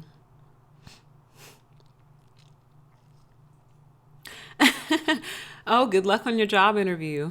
Yes, be mindful of the whole family atmosphere. Be mindful. I would even say be mindful of organizations where there's a high number of people who've been working there 15 years or longer. For a couple reasons. One, it's very rare these days for people to be on the job that long. Two, when you have people who've been in one place for a long time, there's a lot of old habits that die hard. So innovation is going to be very, very hard. Three, the cults are deeply formed at that point, as are the cliques. So cults and cliques are going to form over the course of 10 and 15 and 20 years. Okay. And I'm not saying don't take a job opportunity that has a lot of that going on. Just be aware of what you're walking into. It's clicked up and probably heavily inculcated. Okay. Let's see. How do you think they've survived so long? Let's see. Oh, yeah. And take your vacation. Oh, yeah. So that post I mentioned on LinkedIn, The 46-year-old who passed away from a heart attack, she said that he had so many unused vacation days. And she was like, people take your vacation days. And I think that's what triggered people and had them writing all kinds of nasty stuff, because they're like, I can't get away from my desk. If I take vacation, blah, blah, blah, blah, blah, blah, blah, whatever. All the excuses for why you can't honor yourself. I've never had a problem honoring myself, because I've always known that I am giving what I'm supposed to give, and probably a little bit too much, but I resolve it in my brain somewhere. I know I'm giving you exactly what I'm supposed to give you, and probably a little bit much. So I owe myself equal amounts. I don't owe you more than I owe me. Why would I? You don't owe me more than you. Wait, I'm having trouble with reversals today. I don't owe you more than I owe myself. And you don't owe me more than you owe yourself. I think I got that right. Right? So I don't want you to give me more than what's due to me. And I don't want you to take more than what's due to you. That's it. But while I'm there, I'm going to work hard for you and probably turn this place around and get it functioning like a functioning organization. All right, let's see. Don't treat adults like children. Don't do it. For those of you who are trainers, facilitators, whatever, I'm telling you, the death knell, whatever, is if you start treating your adult students, trainees like kids. Don't do it. They'll flip on you. They will turn on you. They will give you a reason to treat them like children. Compartmentalize, indoctrinate, need-to-know basis, dehumanize yourself, and perform like machines, psychopathic to the core. Exactly. And that's exactly what that author was getting at. He was basically saying, like, we could take a garment for an example. So instead of the person being the whole seamstress who picks the fabric, gets the pattern, cuts it out, stitches it together, presses the seams, boom, completed product, gives it to the customer. Now you just have one person picking the fabric. The next person cuts the fabric. Next person cuts or stitches it all together. The next person presses the seams out. The next person ships it to the customer. So you're totally disconnected from the whole process. And believe it or not, human beings don't function very well like that for very long. You can do it for a little while, but over time, you're going to start to struggle because you're not a robot. It says narcissists don't understand because they have a childish mentality. They do. They're kids. They're babies in the head. Let's see here. It says cult leaders know how to slowly suck people in deeper and deeper, step by step. Yes. Yes. And I feel like with me, I feel like I have a very natural radar for that and a very natural resistance to it. An extremely natural resistance. And it operates outside of my awareness, I think, until I take a step back and start reflecting. But I feel that slow march. I feel it. I'm like, whoa, whoa, whoa, whoa, whoa. You're trying to take a little bit too much now. Now you're getting in a little bit too deep. Now you're asking for a little bit too much. And the problem is, if you do it, which so many of us are guilty of, you do it because you feel like you don't have a choice. What that teaches them is she'll do it. He'll do it. She may not like it. He may not like it, but he did it. She did it. And then they ask you for more and see if you do that. It's pretty sick. Let's see here. I always think of that song as a soundtrack to cults. Is that the Hotel California? You know what's funny? As a little kid, I used to sing it because it used to come on the radio. I had no idea what they were talking about. No idea. I just like the little rhythm and melody. Let's see. We're just going to go a little bit longer here. Don't give up your life for work. Please don't. I told some of you how they had me or tried to get me to stay overnight in a cabin in the woods. And I went to the cabin, but I ended up leaving because I just couldn't do it. I'm sorry. I'm an adult. I'm a lady, and I need to be home. I want to sleep in my bed, not in a room full of strangers because we didn't have our own room. So it was like 5 people per room, bunk bed type situation. I don't want to share a bathroom because everyone's standards are different. And I don't know what your standards are, but you know what? I respect you having your own personal standards when it comes to the bathroom and bathroom management. I just don't want to share those standards with you. You may not be satisfied with my standards, and that's also okay. But I'm not going in the bathroom behind my coworker who just took a number 2 and marinating in their number 2 aroma. I find that disgusting. I think that is way too personal. I think that's knowing each other on a level that is just inappropriate. You know, I don't want to take a shower after you where you just washed off all of your body essence. I don't want to marinate in your body essence. I don't know you like that. You know what I mean? Like if I were married, I don't mind marinating in my husband's body essence. You know, it's not necessarily preferable.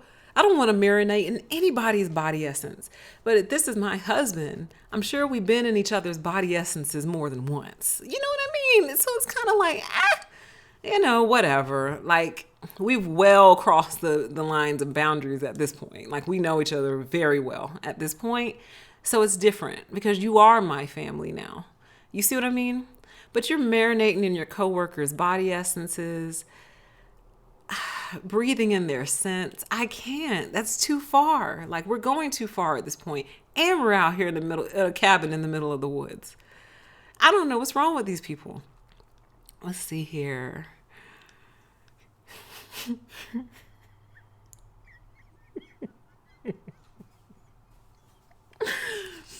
Okay.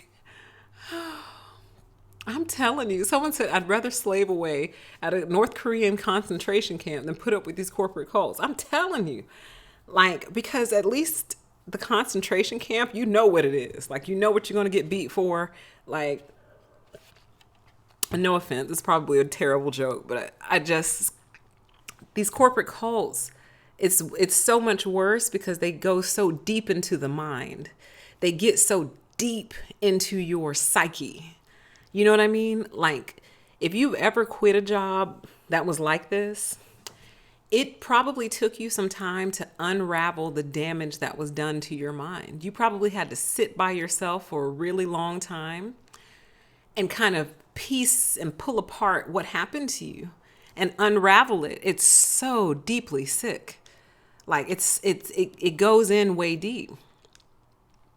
Let's see here.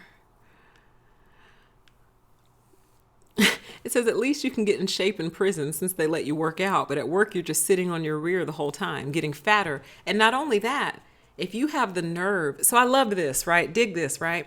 A lot of companies now, because, they want you to be happy at work. They will build out these campuses that have like paths, like walking paths. And they're very nice. Sometimes they walk over like a small little like pond with a fountain. There's trees. Lovely, right? Totally designed to be walked on. If you have the nerve to actually get up from your desk and go take advantage of something like that, if you do it too much, it's like, hey, where you been? Oh, I went to the brand new walking path that just opened up. Oh, I just looked over and I hadn't seen you for like 20 minutes. I was just wondering where you were. Yeah, outside. Oh, okay. Next day. Hey, I was looking for you. Oh yeah, I went out to the walking path. Oh, okay. Hey, listen, if you're going to be away from your desk for more than 5 minutes, would you just shoot me an IM and just let me know. Just let me know. So, because like if I'm emailing you or like calling you and like you're not picking up the phone, I don't know where you are. So, and I would usually say something like, well, my purse is still here. Girl, go sit down. Leave me alone. Send me an email. Exactly. You came to say hi? I'm sure they were wondering where you were. Always worried about, like, they build these amenities for their employees to take advantage of. And then the employees take advantage of them. And it's like, well, I couldn't see you for those 15 minutes. Like a baby. Think about it. So, one thing I hear from parents, especially new parents, is that you have to keep your eyes on your kids at all times. You really do. Your eyes or someone's eyes need to be on them at all times because they're always doing stuff and they need to be monitored. So, if your child goes out of your sight for 15 minutes and you don't know where they are, you panic because, like, oh my God, where's my kid? I need to watch them like they're a baby, they're a child. They can't be by themselves doing whatever, you know? So you go find them and check on them, and then you chastise them for disappearing from your sight. That's exactly what it's like. Oh man, this is so deep. It says you can't have your own thoughts anymore. Supposedly people support diversity, but only if you are like the crowd. That is not diversity. Oh, thank you so much for saying that. So, a lot of companies have these diversity initiatives, right? And they're blessings and curses because the blessing is at least people are talking about diversity and making efforts at it. The curse is that people don't truly understand what diversity is. Yes, diversity is diversity in race, gender, sexual orientation, familial status, things of that nature. Yes, that is diversity. Diversity is also diversity in thought, diversity in personality, diversity in lifestyle, diversity in interests, diversity in opinions. There's also that type of diversity. And just like this person said, you're not allowed to have your own thoughts anymore. People supposedly support diversity, but only if you're just like the crowd. And that is true. I have a video called Narcissists Hate Cats, right?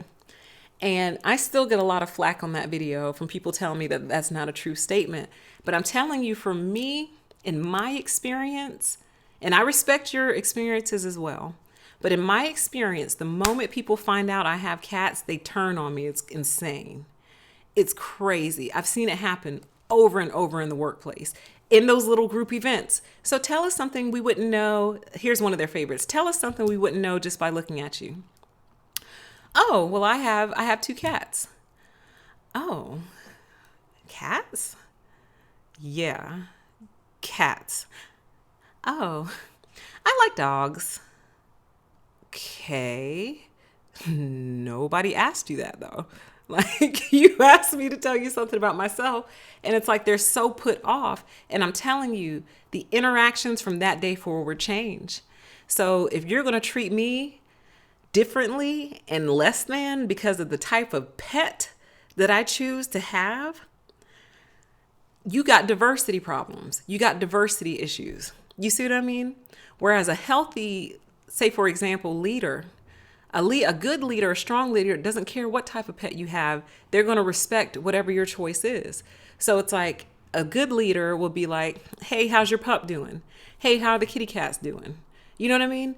Like, they don't treat you suddenly different because you have something different from them. Oh, you have cats?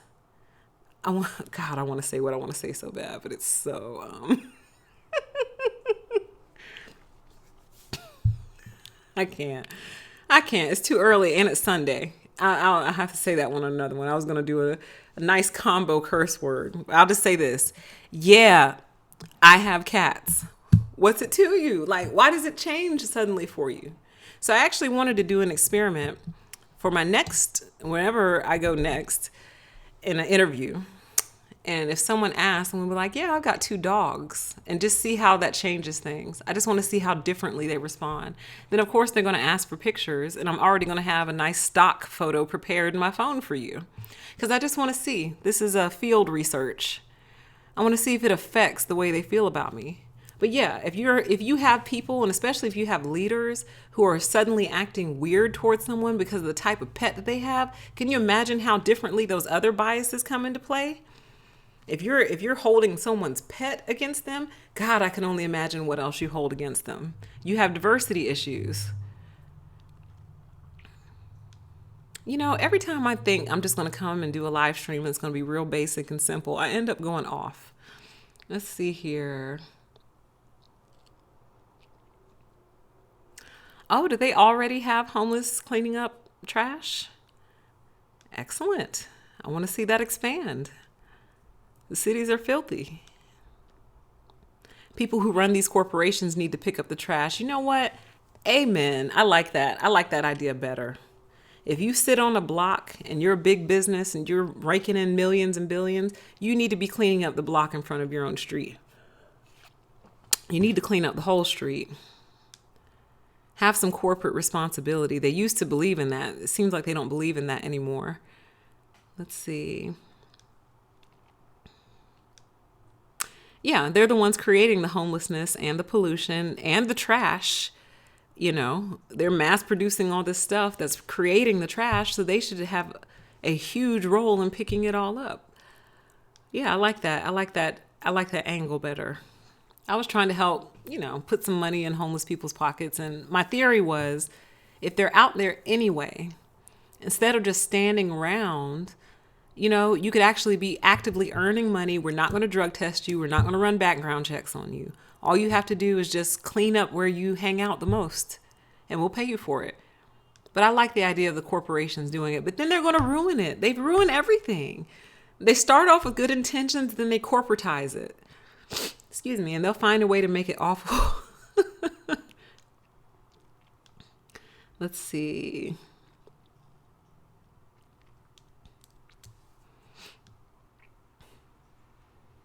It says heart attack from lack of sleep and constant coffee drinking, right? Because we never really give our bodies time to recover, especially those of you who have very fixed schedules and home life, and family life. When do you ever really get to recover? A vacation is not really recovery because you're still planning for it, packing for it, prepping for it. You're doing all these different things. And then, you get there and you're doing. When do you actually recover your body?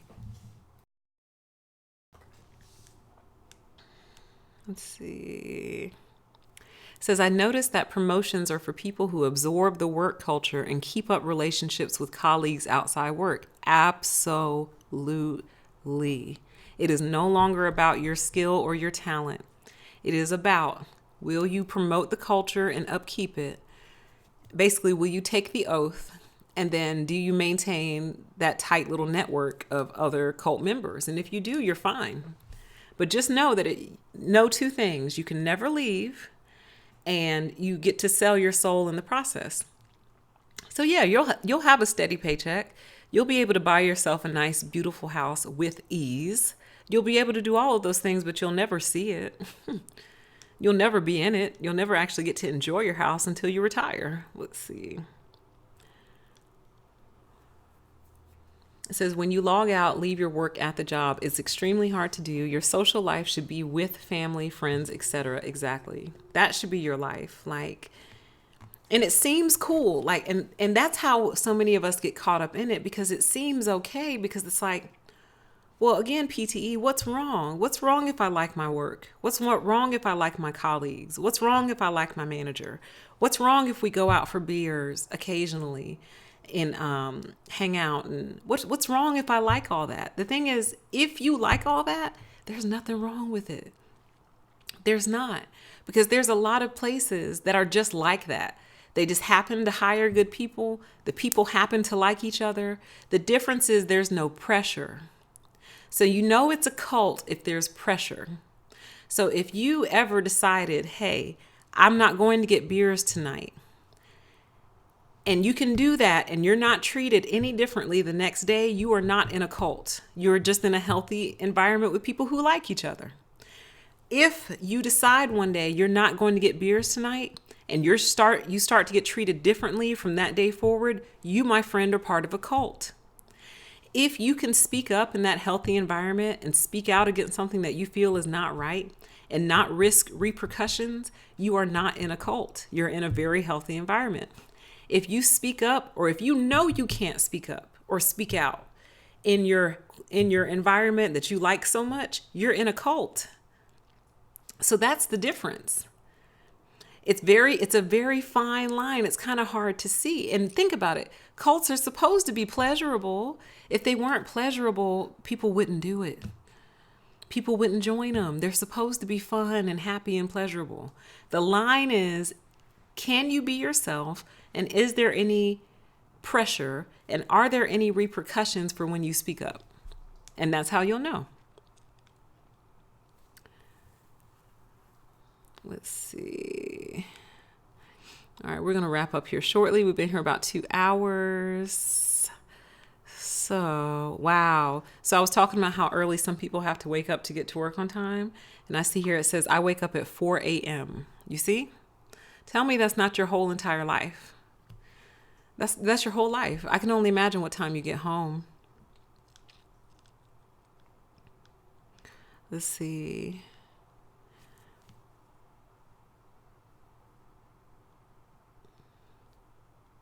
All right. Just trying to get to... You're welcome. Some of you said thank you. You're welcome. Let's see.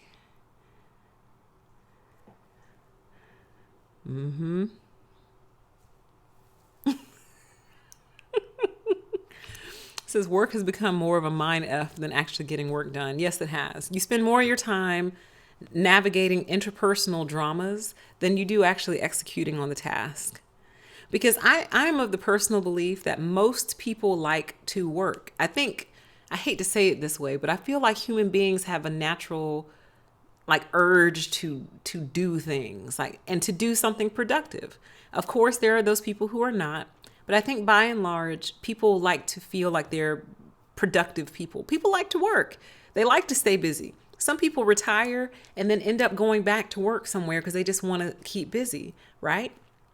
So that said, when you can't do that, when you're actually being made to wake up and go somewhere every single day and you can't actually do the work that your body kind of instinctively craves, I feel like it makes people go insane because you're sitting there just trying to navigate your psychopathic boss in leadership, who's probably also mildly criminal or has a criminal instinct. Let's see here.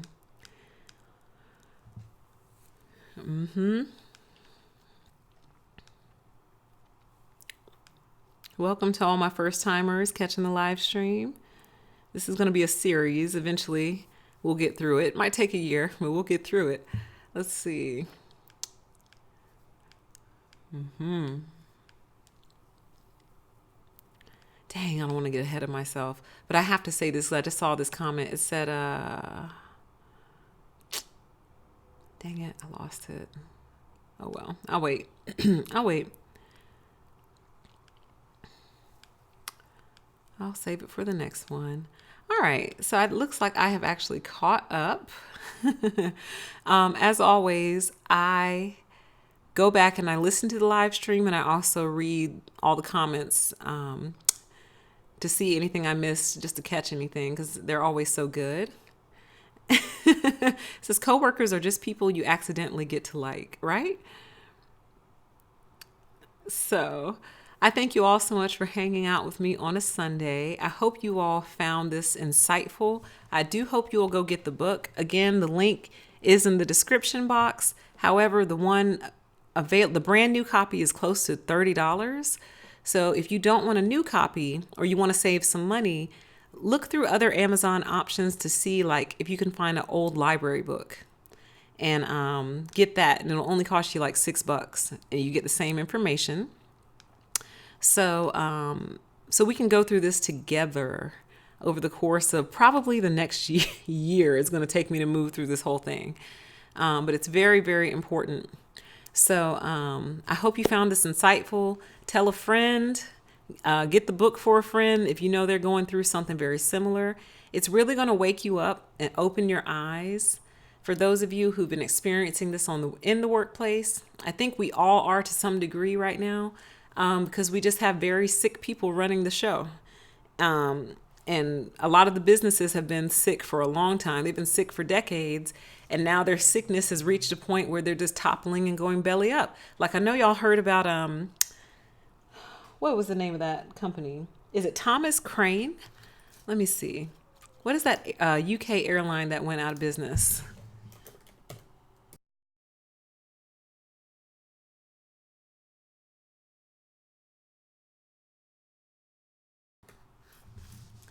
not Thomas Crane. What's the airline that just went out of business? Let me see if y'all put it up here. Thomas Cook. Is it Thomas Cook? Yeah, so this major airline just went belly up out of business and just stranded people all around the world. So that's decades of incompetence built up over time. You see what I mean? Like, how ridiculous is that? You know, I know there are some things that we can't avoid and prevent, but a lot of these things are preventable. But these companies are headed up by cult leaders, essentially, where your devotion to the company is more important than what you actually do. So I'll close on this thought. A lot of times companies will ask you, what do you know about us in an interview? So what they're looking to see is, what kind of research have you done on us? How deeply do you understand who we are, what we're about, blah, blah, blah, blah, blah.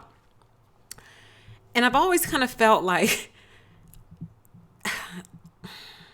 it's a reasonable question in the sense of, do you even know where you're applying to? Do you know what kind of company we are? Do you know what our product is? But they're usually looking for a level of depth that only comes after having worked for the company for a while. So it's like they want you to be obsessed with them. They want you to stalk them. They want you to absorb them. They want you to eat and breathe them in order for them to even consider you to work there. So it's like, if we were to look at that in a relational sense, and just for the sake of simplicity, guys, I'm just going to make it male and female just for the sake of simplicity, okay? Don't come for me. Imagine some man saying to a woman, what do you know about me? What's my name? Where do I come from? What do I stand for? What kind of research have you done on me? Tell me all you know about me, and then maybe I'll go on a date for you. Flip it. Imagine a woman. Yeah, what's my name? Where do I come from? What do you know about me? Tell me everything. What picture did I post 6 weeks ago? Why did I post it? What do I like to do? Where do I like to eat? Where do I like to go? Be obsessed with me, and then I'll consider going on a date with you. Are you psychotic? Listen, I think that I think the most a person needs to know is the type of company that you are. They should probably have a firm grip on where the company is, where the job will be, the job that's open, what type of products and services you offer, basically a very cursory internet search. I don't think it's appropriate for a person to be completely absorbed and obsessed with a company that they don't even work for yet. Now, that might be their dream company. And if it's truly your dream company, you'll already know all that stuff. You will. But come on, guys. Like, some of these are very basic office jobs. I'm not going to be obsessed with you for a very standard basic office job. Stop. You got to stop. Now, if you're, you know what I mean? Like, you don't want an employee who walks in and has no idea what you do. Like, no idea what you do, no idea what the job is, obviously. But they are looking for a level of obsession that I only saw when I almost pledged a sorority. Because our process was basically, you had to come around and you had to hang out, and you kind of had to be around and figure out who everybody was and figure out what they liked. And if you figured out what a girl's favorite candy was, you're supposed to go make a basket and put her favorite candy in it and bring it to her, because that's not weird at all. You're supposed to stalk them and figure out where they're going to be, and then show up and then offer your help. You had to do all this deep research on hidden history, because most of these sororities and fraternities, their history is only available to the members. So it's not highly published. So you have to try to find out all this deep hidden history that's not published and be available to answer that question on the spot at any time. If somebody walks up to you and asks you, who is our third founder? You see what I mean? So I haven't seen that level of obsession since I almost pledged a sorority, which I did not, because obviously cults and I don't get along very well. With that, you guys, we are going to go ahead and wrap up this live stream. I appreciate you all so much for hanging in on a Sunday. Listen to the playback once it uploads, and leave your thoughts in the comments there. But I do appreciate you all so much. Thanks for hanging out, and I'll catch you on the next live stream. Bye. Oh, wait. Sorry. I'm such a terrible mom. I am going to give you guys some time to chit chat if you're still chatting. So it's 4:09. I'm just going to turn it off at 4:15. So let me set it here. Give me 1 second. And get you guys all set up so you can keep talking to each other if you want to. Okay. So there's that. All right. I appreciate you all. Have a great weekend, and I'll talk to you soon. Bye.